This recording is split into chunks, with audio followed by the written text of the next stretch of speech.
I found my sister in bed with my fiancé 3 weeks before our wedding. 200 invitations had already been sent. The venue was already paid for. Let me back up. My name is Claire. My sister's name is Vanessa, and for most of my life, I thought we were close. Vanessa is 2 years younger than me. Growing up, she was the fun one, the charming one. I was the responsible older sister, the one who made sure we both got to school on time and finished our homework. Our parents worked long hours at their medical practice, so I became her protector by default. I didn't mind. When I met Daniel in graduate school, I thought I had finally found someone who truly saw me, not just the capable, organized version everyone relied on, but the version of me that laughed too loud at bad movies and cried during commercials. We dated for 3 years before he proposed.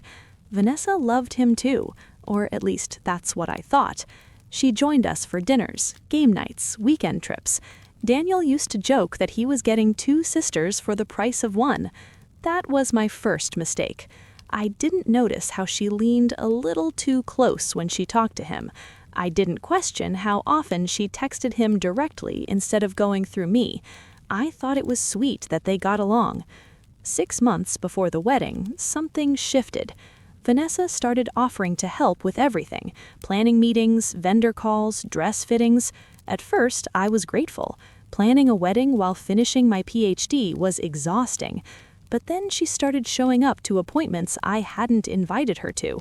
She suggested changes to the seating chart, questioned my choice of flowers, even called the photographer to update the shot list without telling me. When I mentioned it to Daniel, he told me I was being paranoid. He said she's just excited. She wants to be involved. What I didn't know was that they had already been sleeping together for 4 months.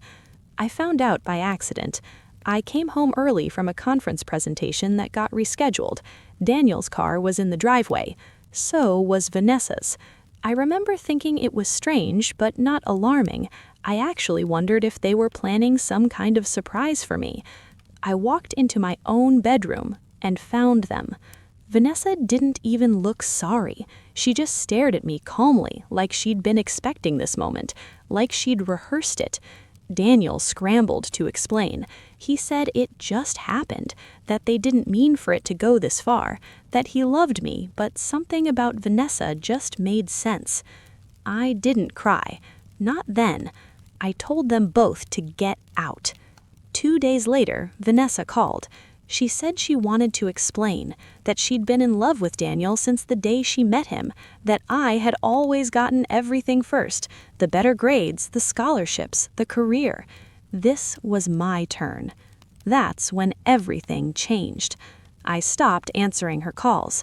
I canceled the wedding, returned the gifts, moved out of the apartment Daniel and I shared, and stayed with a friend while I figured out my next move. My parents were devastated. They tried to mediate. They asked me to forgive her, to move on, to keep the family together. I smiled and told them I needed time. At the time, I thought that was the end of it. I was wrong, because here's the thing about Vanessa. She was charming, but she wasn't careful. Within 2 months, she and Daniel were publicly together. She posted photos, wore the necklace he'd given me for our anniversary, moved into the apartment we were supposed to share as husband and wife. 8 months later, my parents threw them an engagement party. I went. I brought a date. I congratulated them both. Vanessa looked confused. I think she expected a scene, tears, anger, something she could point to as proof that I was the problem. Instead, I was polite, warm even. While Vanessa was busy playing house with Daniel, I was having coffee with one of his coworkers. Her name was Rachel. She reached out to me on social media after hearing about the breakup. She told me something interesting.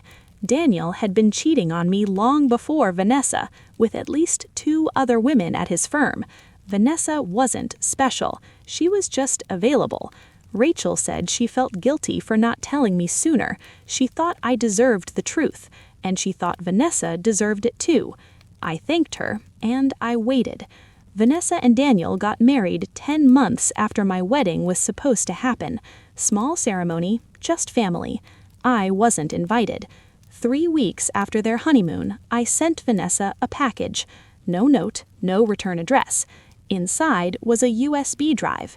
It contained everything: emails, messages, photos, timelines, every woman Daniel had been involved with during our relationship, including the ones he was seeing while he was sleeping with her. I didn't hear from Vanessa for 6 days. Then my phone rang at 2 in the morning. She was crying so hard I could barely understand her. She said I was cruel, that I should have warned her, that I let her marry him knowing what kind of person he was. I asked if she remembered the day I found them in my bed. She went quiet. I told her I didn't owe her a warning, that she made her choice when she decided my fiancé was worth more than her sister, and that living with that choice wasn't my responsibility. She hung up. Vanessa and Daniel divorced 14 months after my wedding was supposed to happen. He fought her on everything: the apartment, the savings, even the dog they had adopted together. It was ugly, public, expensive. My parents tried again to get me to reconcile with her. They said holding on to anger was only hurting me, that family was supposed to forgive. I didn't disagree, but forgiveness doesn't mean pretending it didn't happen, and it definitely doesn't mean letting someone back into your life after they've shown you exactly who they are. Vanessa moved to another city after the divorce. We don't speak. I finished my PhD. I got the job I wanted. I'm seeing someone now, too, someone who doesn't make me feel like I need to monitor his phone or question his friendships, someone who doesn't know my sister. People ask me sometimes if I regret how I handled it, if I wish I'd been more forgiving, more graceful. Honestly, no, because revenge doesn't fix betrayal. It doesn't erase the humiliation or undo the lies. But boundaries do. And sometimes the most powerful thing you can do is let someone live with the consequences of their own choices, while you build a life they no longer have access to. I don't think about Vanessa much anymore. When I do, I don't feel angry. I just feel distant, like she's someone I used to know in another version of my life. Maybe that's the real revenge. Not the exposure, not the evidence, not the delayed justice. Just moving forward without them. If you've ever been betrayed by someone you trusted, especially someone who thought you'd forgive them just because they're family, I'd love to hear how you handled it. And if this story resonated with you, consider subscribing. There's more coming.